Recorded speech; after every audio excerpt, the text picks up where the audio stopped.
Hello and welcome to this episode of Where Ravens Gather. In this podcast, I want to try to quest into my Norse ancestors and discover the places that they held as sacred in Angerland. In doing this, I have called upon Hugin and Munin, set them loose to answer this quest. And though they return with news from afar about my Norse ancestors and how they held sacred spaces, especially as newcomers to this strange land of the Britons, the Welsh, the Cornish and the Anglo-Saxons, much is hazy. The more that I talk with Hugin and Munin, and the more I think of the places that the Norse held sacred, the more that this simple thing seems to escape my grasp. And although Hugin and Munin talk to me frequently, and though my foot falls upon many grounds where my Norse ancestors trod, try as I might, finding their sacred places, and why they were sacred, doth elude my mind. In fact, it's like catching smoke. So maybe today as a collective, we will gain a little more clarity and catch those wisps. But before we set out on our quest today, we offer a call to the Nine Worlds. Hail Yggdrasil, Tree of Worlds, root and crown, bind us in your might. From Asgard, gift of wisdom, guard our way. From Vanaheim, gift of plenty, bless our lives. From Jotunheim, gift of strength, shield our bones. From Elfheim, gift of light, brighten our path. From Svartalheim, gift of craft, shape our fate. From Helheim, gift of memory, hold our dead. From Niflheim, gift of stillness, cool our fire. From Muspelheim, gift of flame, rouse our spirit. From Midgard, gift of life, root us deep. Nine worlds, one tree, one breath, stand with us, protect us, now and always.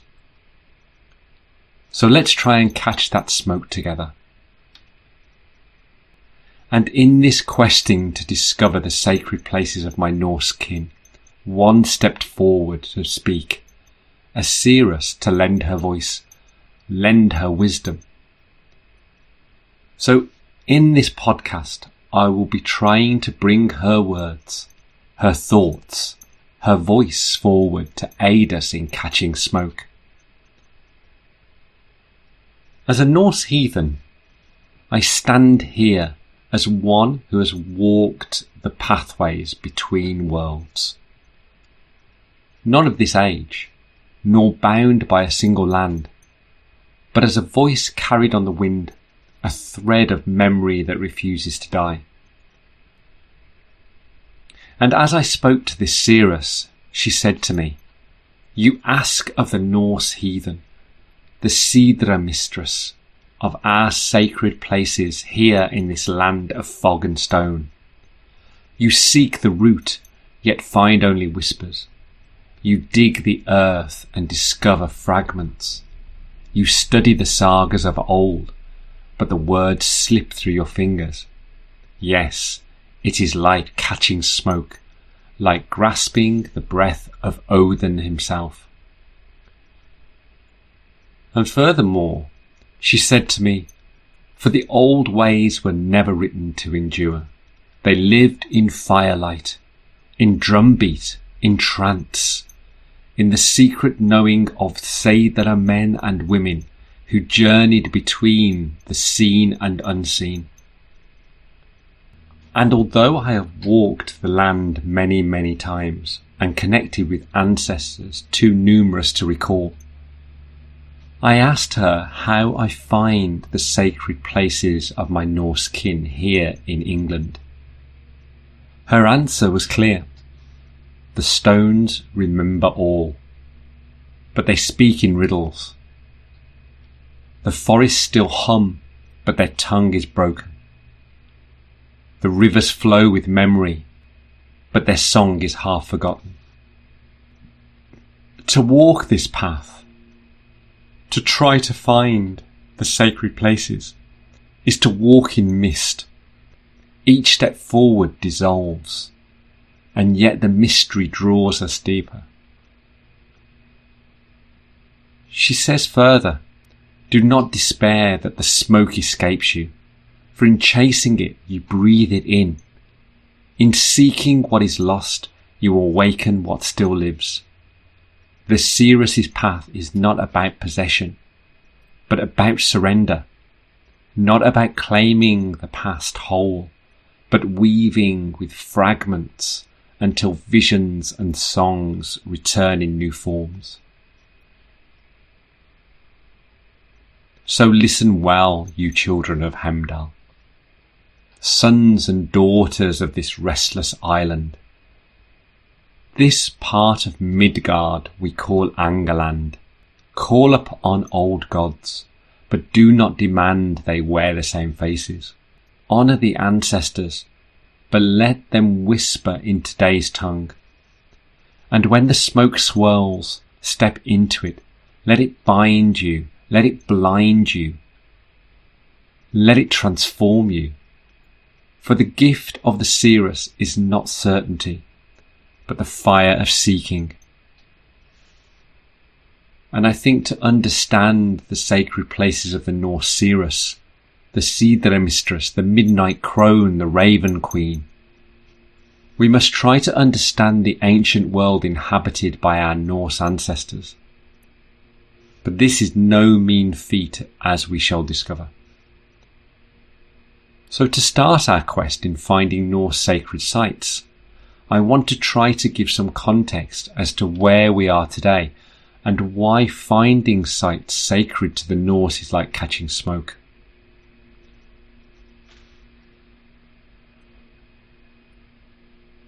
In this quest, I started to deepen my practice by returning to the only origin that I could find. But in that returning, I discovered that only 45 pages of vellum remain. This, of course, that I'm talking about is the Elder Edda, the so-called root of Norse wisdom. These leaves sing mainly of the Aesir and their exploits. In what we have left, those 45 pages, we find mountains and rivers, woods, forests, streams, all places that we can imagine that our ancient Norse kin held sacred. These were the sacred places where magic and myth collided. But in the spaces between these lines, I sense a loss. But in the spaces between the lines that are written in ancient runes, I sense a loss. Gone are the books of the many races and peoples of the 9 realms. Their voices gone, scattered like ash on the wind. It is only my conjecture, but I can feel that there is now a lost book of the Jotun and all of the other 9 realms. For the Norse's kin, the Anglo-Saxons, comprised of the Saxons, Angles and Jutes, to name but 3, the loss is greater still. Their myths were unpenned, swept away by a tide of Christendom, by blood, blade and hammer, leaving us only fragments, shadows, echoes caught in riddles and charms. Their rich heathen past left to be found only in artefacts. Their gods and goddesses merely conjecture through comparison. So, my brothers and sisters of this Angerland, we look back into history trying to find anything and anywhere that we feel as sacred, to return home as once our ancestors did. But in our returning to history, looking to the sacred books of the old, it's all too easy to overlook, to romanticize, to let illusion beguile us. Returning to our Norse kin, we must remember that the Elder and Younger Edda were not ancient tomes, but late creations, compilations of folklore written in the 13th century, long after the Viking Age had waned. Whilst the Elder Edda is a collection of ancient poems predating Christianity, it does contain within its leaves tantalizing glimpses of how our northern kin once related to their sacred places. Of course, the Younger Edda is quite problematic for many people, as for those people it's heavily influenced by the cross. But for me, Snorri, the writer of the Younger Edda, I feel into him, and I feel that he is highly misunderstood. Whilst it's true that he was a powerful man, a chieftain, a lawyer, a law speaker, a saga spinner, a shrewd politician and cataloguer and compiler of Norse myths, he was a historian, a knight and a poet, a complex figure who blended his assumed Christian worldview with pagan traditions. For me, feeling into Snorri, he was a heathen living under the overbearing weight of the cross in his culture. For me, Snorri is a man of his times, trying to live in a dualistic world, with all the pressures that would put upon him. In his Younger Edda, I feel Snorri was trying to capture the old ways, showing us where the Norse held sacred without alerting the suspicions of the church authorities. And of course, who cannot relate to that within our current culture? For many of us, it is not the cross that judges us anymore, but societal judgment through being different. So in the Edda is richness, treasures, yes, but treasures already touched by Christian hand. But looking beneath the words, beneath the lines touched by the cross, we can still hear the voices of the seeress, hear the gurgle of ravens, and glimpse what the Norse held as sacred. And more importantly, we find the places that they held sacred. The Norse, just like their Saxon, Jute and Angle sister races, were people of the spoken word. Story was living fire, passed from master to apprentice, from seeress to child, changing with every hearth, every hall, every shore. But the Norse and Germanic cultures were overall not illiterate. The Norse produced runestones commemorating significant events or individuals written on stone and wood. These were memorials and public declarations of achievement, especially later as they transitioned to Christianity. While they primarily relied upon the oral tradition, they did write vast amounts of information on wood, bone, weapons and more, the vast majority of which have now decayed. However, it is the enduring bones of the earth marked with runes, and the delicate pages of hide that provide a lasting record of important moments in their history and culture. Due to the oral tradition, there were no single books of faith, no single troth, only many voices, many relationships with the great Ash Yggdrasil and all the inhabitants of the Norse cosmology. Because of this, each and every village had their sacred places, dedicated to different deities. Each relationship, each view held by the branches of the great Ash, the greater cosmology, and the unifying framework. Sadly today, even we are not free of the cross and its influence. Christianity lingers in our bone house. For some, this is an unbidden guest, for others a tolerated housemate. Heathens of the north may call upon Odin, Freya and Thor sometimes as they would call upon a Christian saint. But this, of course, is the legacy of modernity. Christianity and heathenism brewing in a great útrerir, blurring old pathways with new. So, children of Midgard, here we sit, reading history of long past ancestors, looking into the smoke, listening to ravens gurgle, stirring the melting pot of history, all the time trying to catch that which eludes us, the sacredness of our ancestors. How then do we grasp that smoke? How do we step back into the pulse of our ancestors before the Christ came calling and raided the larder? How do we find those sacred places of the Norse that were not chapel or temple? How do we grasp the smoke?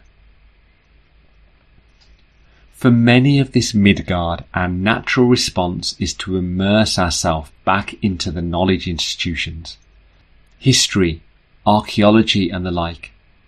Scholarship gives us lanterns, maps drawn in ink, and skillful arguments crafted in dwarvish forges. We must drink from these wells, and then descend beneath the written stories, for the world that gave rise to our songs will not be contained by footnotes alone. We can read the Eddas, study the sagas, dig in the soil of history and lore in an attempt that through the page we may connect with ancestors who wrote them and inherit something, anything, their sensibility, their sacredness. All of this is a noble quest for sure, yet with the eyes and the mind alone, what was once those sacred places to the Norse, to our ancestors, simply slips from us with every line we read or thought we have. Take all of this, yes, but do not mistake the lamp for the hearth. We must dig deeper than the neat graves of academia or the pages of history, even if it is in our own sacred books. So hearken, children of Midgard, once more, and bend your ear to the middle road of this telling, where study meets pilgrimage, and the mind must unclench its fist. Turn to the deities, turn to the Landvati, turn to the Tomtenith. For their guidance, return to the land, to the bone house. Of course, as many of us do, we return to the land, pack our backpacks and quest to places such as Wendbury or Thornbury in the hope of touching the sacred, connecting with Woden or Thor. But in those places, in those names lies only fragments, flickers of what once was. Even if those places once held sacredness, that may be near impossible to detect, or worse still, long gone. For the Landvati do not stay where they are unattended. They do not reside where they are given neither mead nor ale. They move to other places. To find the once sacred places may be harder than we think. Therefore, to find the sacred places which the Norse held dear, the work is deeper. To breathe, to listen, to let the Vati and the old songs stir in our marrow and spirit. So when we look abroad, further than these shores, back through the mists of history, beyond our islands, every people who walked the old earth placed the sacred first. Hills, groves, wells, stones, lakes, sanctuaries, shrines. These were the houses of the gods. These were the anchors. For my Norse kin, the sagas whisper to these places. The Eddas keep their shadows. So we might imagine where the Norse held their prayers, not merely in grand halls, but in hollows of rock, at stern cliffs, under elder trees, where the roots remember the mouths that once spoke. So as the seeress has instructed me, return then to your bone house, walk these places with reverence, let the seeress speak again through your ribs, let the ravens gurgle their riddles, hear the landvati small gossip in the stones. But on that road of listening, forks appear. One path smooths the world into personification. Thor becomes thunder, a face where we can point to, a name.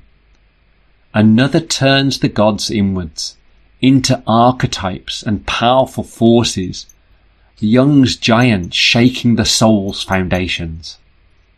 A third path, that path is where I journey, accepting the Norse cosmology as other, independent, sentient, alive. The hammer is not only a symbol, it is Thor in motion. The Jotnar are not merely psychic storms, but beings who stride the earth and the imaginary alike, shaking the world, fighting to reclaim their heritage, even if we cannot see them. But this is no fanciful flight of the imaginal realm, no flight of fancy or childish daydream. It is Henry Corban's luminous world, for he held that the imaginal realm was a concrete reality, a middle land where entities dwell and speak. Here be Asgard, Vanaheim, the land of the dark and light places and their people.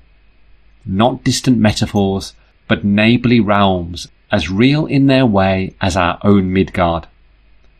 And it is in these in-between spaces and in-between places where the Norse found their sacred places.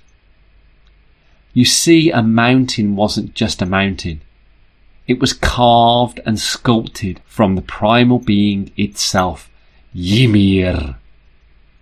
The cosmology of the Norse held Midgard and everything upon it as sacred. And so, for more than 20 years, my shield maiden, brave explorer and bravest maiden I know, Louise and I, have walked the thresholds and the pathways of Midgard. We have learned the local names of the spirits, chatted with the Vati, heard the Aesir's temper and the elves' laughter. We have seen the ripples of the Midgard serpent, been sung to by ravens, and teased by the Landwights, walked with the Ents, the Vanir and Aesir, given gifts to the land, learnt their songs, their poems and rune binds, and been tricked once or 3 times by Loki himself. From our pilgrimages and walks, we've moved through the veils between the worlds. And on these pilgrimages I have been given many unbidden runes.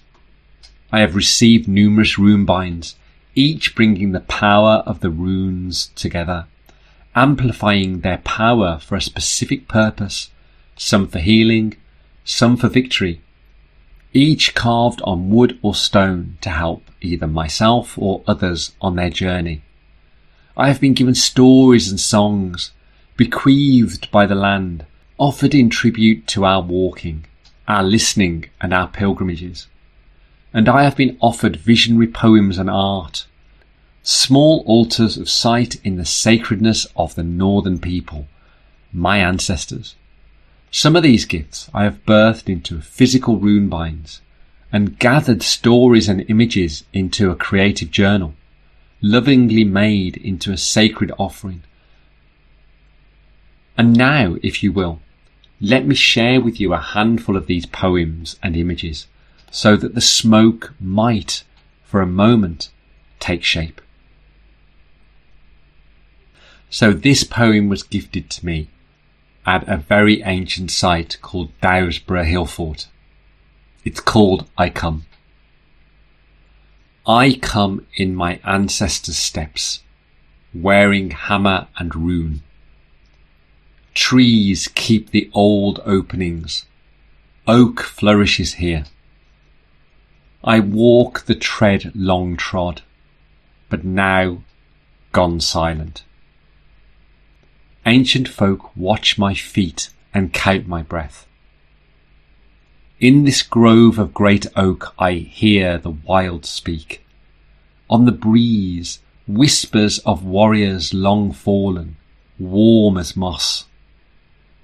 Blood of kin spilt in the soil greets my feet. Here in the green shade I sense her sitting, the seeress who traces binds in blood-stained earth. When moon is right, my people rise again. The camp and feast return. The cup is passed. When the moon is right, the great Gurtwyrm slides from Shervidge. The old tale wound loose and breathing night. And as I walk, the runes appear, power dug in root and stone. Gifu, Thursas, binds unbidden in tree and soil. And as I read them, I know the gods ride beside me.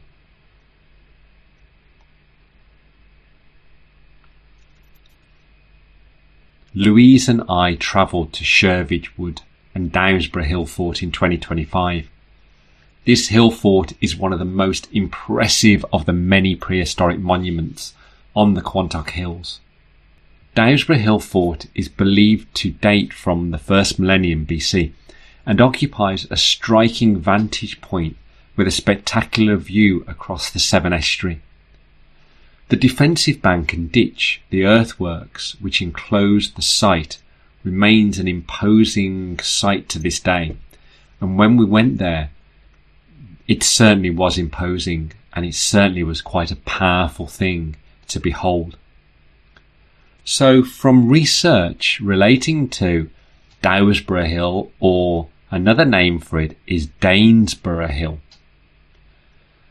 I found that the presence of a barrow is believed to date from the Bronze Age, suggested that Downsborough was a significant location for people for perhaps at least 1,500 years before the construction of the hill fort. Nestled within the land of the Anglo-Saxons, later folklore sprang up around it and talked of how there was a Viking camp and a battle, and even the home of a mighty dragon, the notorious Gurtwyrm of Shervidge Woods, which is just down from it, and we'll be looking at that in a moment. So when I was doing some research, I found this from the Modern Antiquarian. The great hill camp of Danesborough is practically the central point of our district. It is the usual saying with us that Quantock man never cares to be out of sight of Downsborough Pole. I have already mentioned the tradition that at Danesborough there was a massacre of the Danes, and though it is not likely that those marauders ever reached the camp, no doubt some such slaughter did take place there, possibly in the invasion of Kentwine. But it is said that the old warriors are still living within the hill, and that at midnight their songs and merriment as they feast may be heard. So quite an interesting sight all round. So as Louise and I were walking around Dowsborough Hill Fort, another poem was gifted to me. And this is called Skogvati, which is a forest spirit. Travelling to the land of oak, soul dappling through leaf and green, faces shift in woody trunk, faces oft unseen.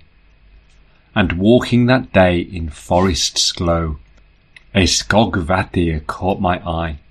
Quick as silver I looked again, but the spirit had passed me by. So walking down from Dowsborough Hill Fort, we'd spent quite a lot of time at the top. And to get to the hill fort in the first place, we had to walk through Shervidge Wood. And as I came back through Shervidge Wood, through doing the pilgrimage with Louise, we walked through the part of Shervidge Wood back to the car. And as we sat and we reflected on Dowsborough Hill Fort, another poem was gifted to me. And this is called I Am Done. I am done. This day I marched to the Saxon, painted bind upon my shield. Today Shervidge consumes me, the Saxon blade bites cold into my northern flesh. I am done. Here in Shervidge Wood I lie, Saxon steel gnawing my wound. My blood sinks into this earth, an offering my bones claimed my Njord. I am done. I am done, but this I know, one day my northern kin will tread upon my dusty bones. They will see the deer as I have seen. They will smell their musk, hear their bleat as they ghost between the trees. In Shervidge Wood I am done. And so Shervidge Wood was a really interesting experience, because on our way back from Dowsborough or Danesborough Hill Fort, we stopped to eat some lunch. And as we stopped and we were quiet and in that meditative space, looking around, seeing the dappling of the sun through the leaves, we suddenly saw a herd of deer moving through the tree line. And it was such a magical, mystical experience. And they moved through the trees, across the ridge, down, and were about 100 yards, 200 yards away from us. And so it was a real kind of magical moment. I guess in other shamanic traditions, we would be looking at, deer medicine.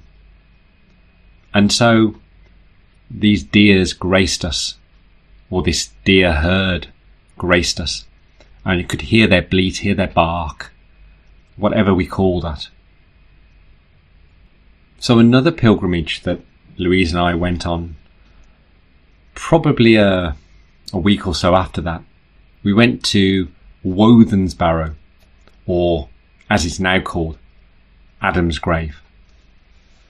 And as we were walking the land, I was gifted this poem. Beneath the gaze of a Doomla fair, I walk the steps of northern elders. The undulating worm greets me, a dragon stretched in earth's long breath. Clad in gown of green, the barrow sleeps under velvet cloak. Here lies Adam, giant, Jotun, slumbering in earth's cradle black, but with Galdra chanted true, the bind traced red upon the soil, the giant stirs. Adam rises, as once he did, to stride the dike sculpted by the hand of old Blue Eye. And of course, this prehistoric long barrow in Alton Priors is of a particular interest to folklorists because of the older name, Woudnesber, Woudnesbor, recorded in the Anglo-Saxon Charter. This can only mean Woden's Barrow or Odin's Barrow in the Norse, and it confirms the link of the pre-Christian war god to the mysterious landscape features. The barrow's later name, Adam's Grave, was noted in the 1860s. A stone at its base was at the time called Little Eve. And so all over England, long barrows are very, very common. And all over England, there are numerous thoughts and associations of long barrows commonly imagined to be the resting place of giants. And archaeologist Leslie Grinson recorded a local tale that if anybody runs 7 times around the barrow, a giant will emerge. And those thoughts were from the British folklorist. And so another bit of research from somebody called Tim Holland. Avebury has an unusual concentration of place names venerating the god Woden. Wade. Wade was an ancient mythical giant and a variation form on the name Waden, otherwise known as Woden. As long barrows are large mounds, frequently burial places, they are often named after giants' graves. Whilst the Giant Dance was an old name for Stonehenge, more local places include Adam's Grave, Long Barrow, formerly Wodensburg, or Woden's Barrow, and Wodensbury, Wansdyke, the ditch trackway of Woden. And so there's this long association of the trackway, the barrow, the henge, whatever you wish to call them, all associated with Woden. And so as I was sitting on Woden's Barrow, another poem came to me, and it's called Ritual. With lantern high, flaming bright, the Saidra Queen incants the runes, and in her spell upon that cold hilltop the earth gives way to open ground. Then from Ginnunga Gap he comes, Adam rising from inky grave, yawning, stretching, eyes unsealing, towering to his giant height. Over the Cirrus bent low he looms, his gaze fixed, his hand extended, and in that hand not weapon nor stone, but a buttercup, golden, trembling. Taking gift, she holds this jewel. The pact is sealed, for in this Jotun gentleness abides, and Adam, giver of flowers, walks with her for evermore.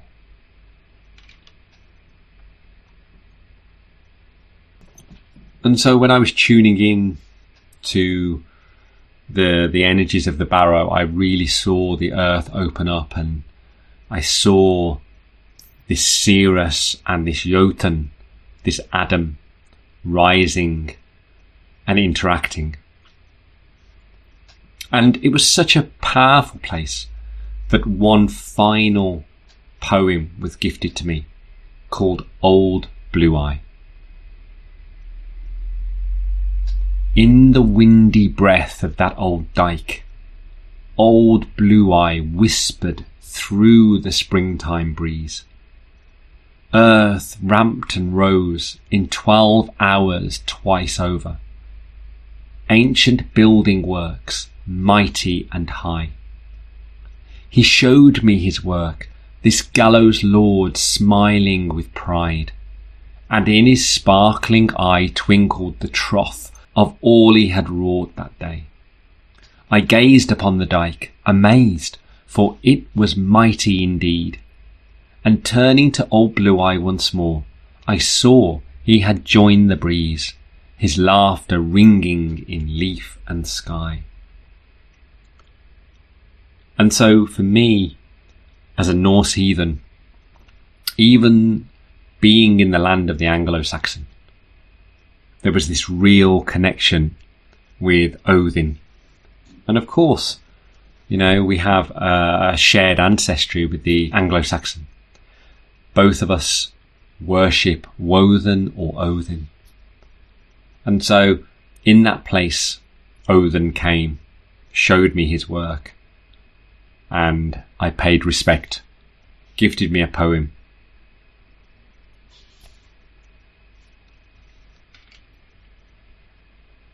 And of course, I can't end this podcast without talking of the sacred places that Louise and I have walked many, many times, the Malvern Hills.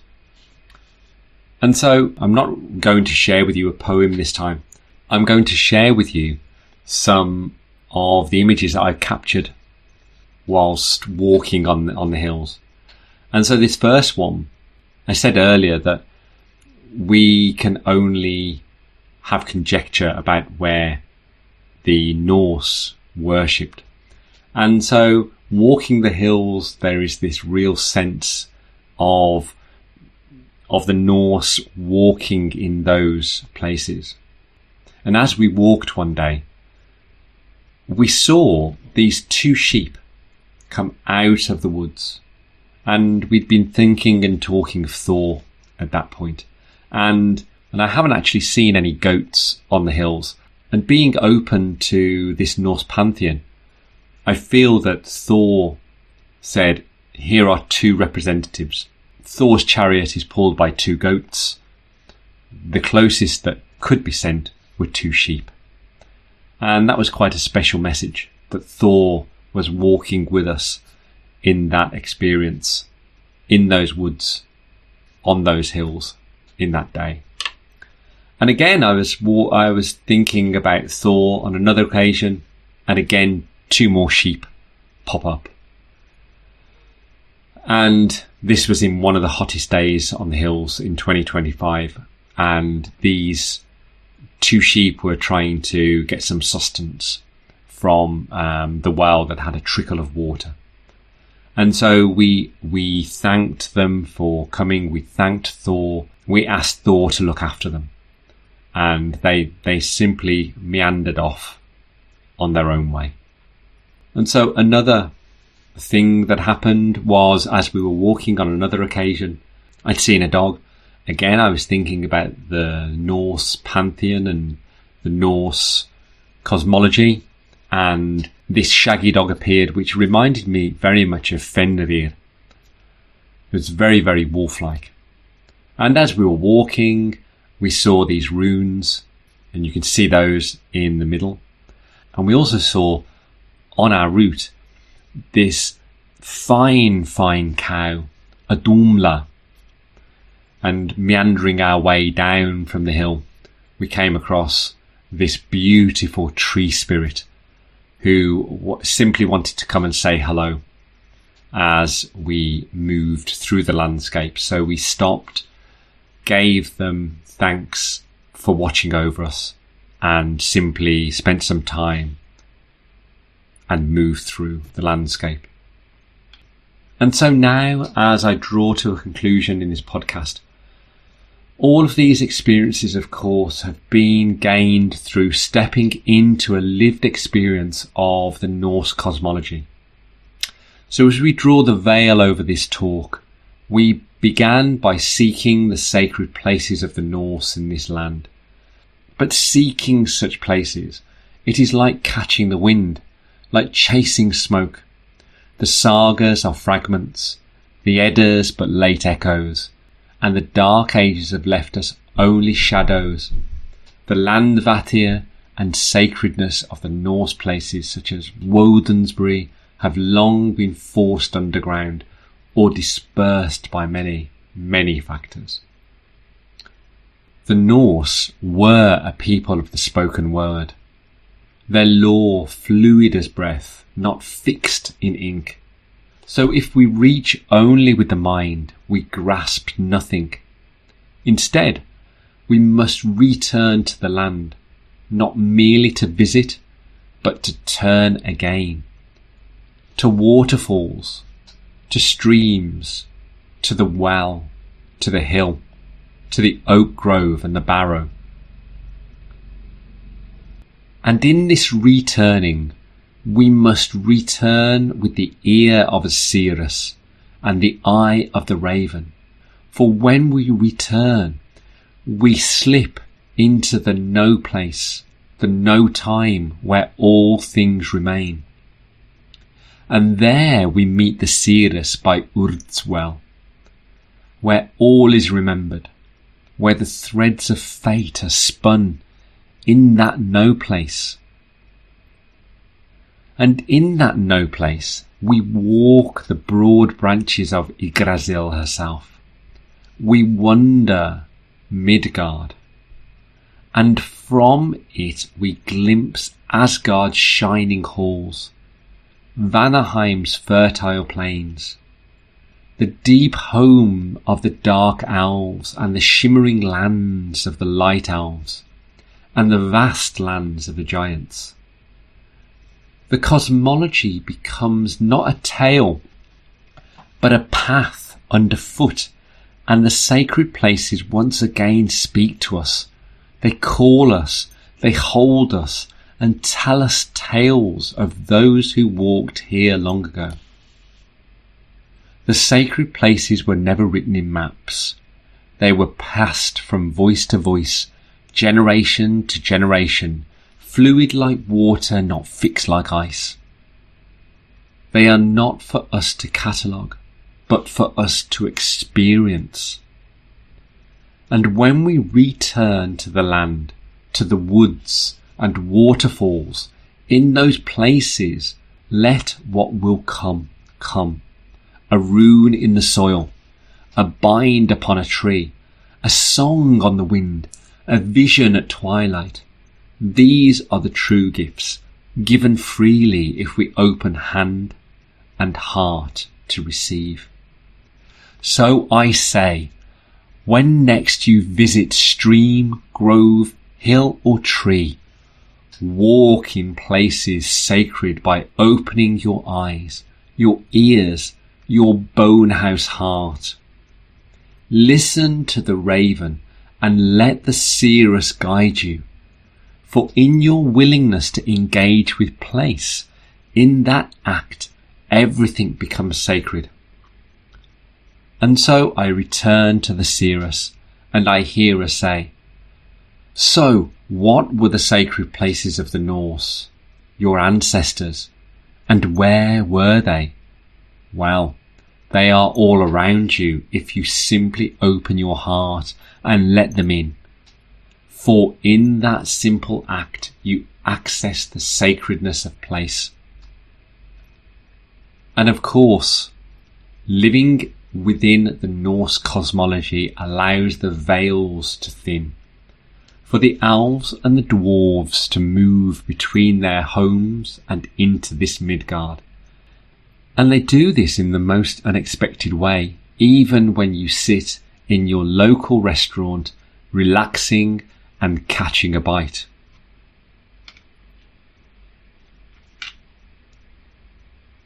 And so this was an unexpected visitor that came to see us. We were relaxing after walking on the hills. We simply stopped somewhere to eat, to catch a bite, have some lunch. And as we added the mayo to the plate, this cheeky little character came from Svartalfheim into Midgard just to say hello. So, as the seeress says, where are the sacred places of the Norse? Where do you find them? Everywhere. All you have to do is open your heart to the Norse cosmology. Let it breathe through you. Let it live. And in that living, in that experience, you find everywhere that our Norse kin held sacred. Thank you for listening to this episode. If you've enjoyed it or taken something meaningful from it, please consider supporting our work with a donation. Every bit truly helps to keep us creating. You can donate through our Stripe page using the button on our members page. Your support means more than you will ever know. Thank you.